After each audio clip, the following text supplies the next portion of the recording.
Hello to all the Leos. Hello you Leos.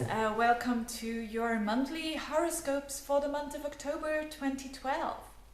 Now this is going to be a very not boring month, especially not for Leos. Now what is all happening? As I talked in the monthlies of September, I talked about Saturn and Neptune that are going to trine each other. And for you, this Neptune is in your 8th house and Saturn is in your 4th house. So when Saturn is entering a new house, it means that that area of your life, which is for you, your home, your family, your roots, your identity, there is going to be a shift the upcoming 2 years. And the shift, I mean, you're going to try to work hard to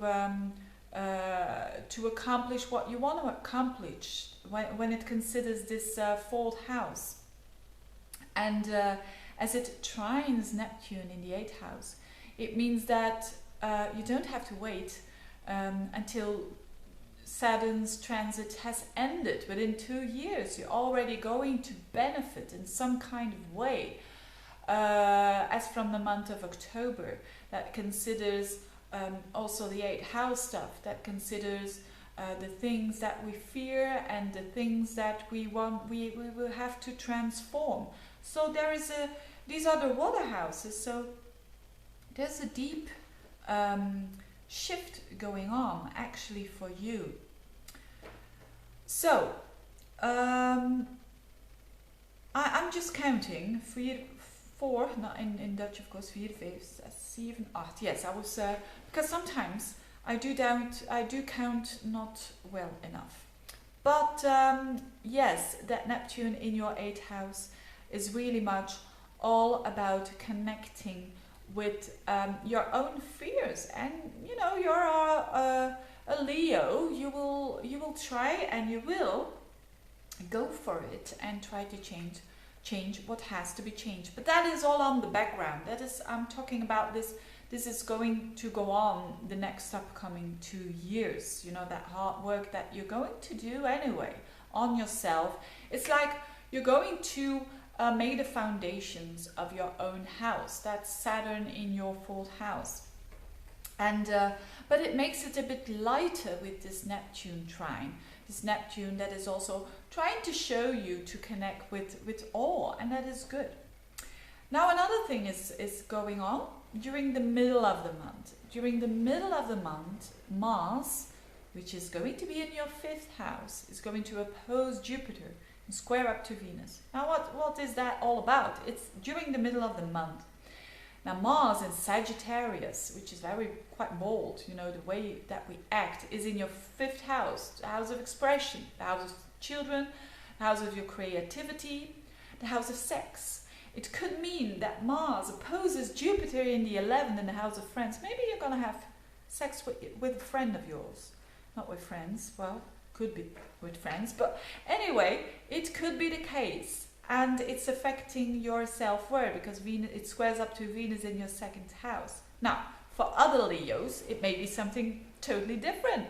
It may mean that you're going to be wanting to really express yourself. And with all that stuff that is going on in the 4th house that I just talked about, it could be the case that you really want to shift on a very deep level, and then you want to express who you really are. And you Leos, you really need that. You really need to express what's inside of you. And with that Mars in that 5th, it is reflected that it's going to happen.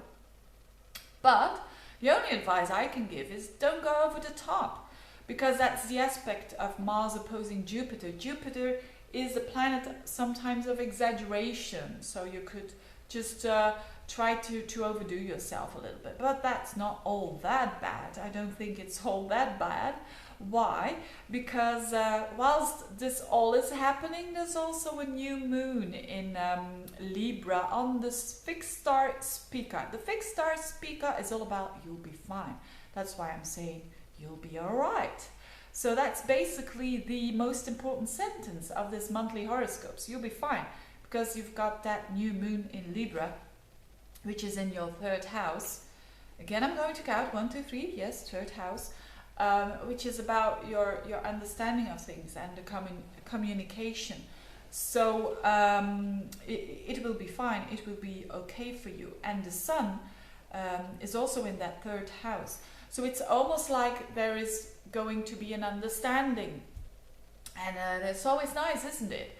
With things that trip us up, or, you know, that 8th house stuff, that Neptune in the 8th house can also trigger stuff that we're not conscious of, or that we are, but we are kind of afraid of it. It's our own taboos, but we're able to, or I think most Leos are going to be able to manage that, and that is good.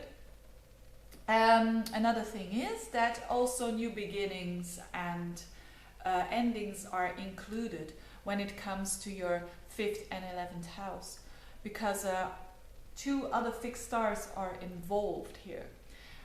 Mars is on the star of Antares, which means endings, cutting off, and Jupiter is going retrograde, and it's going as from the 5th of October, and it's on the star of new beginnings.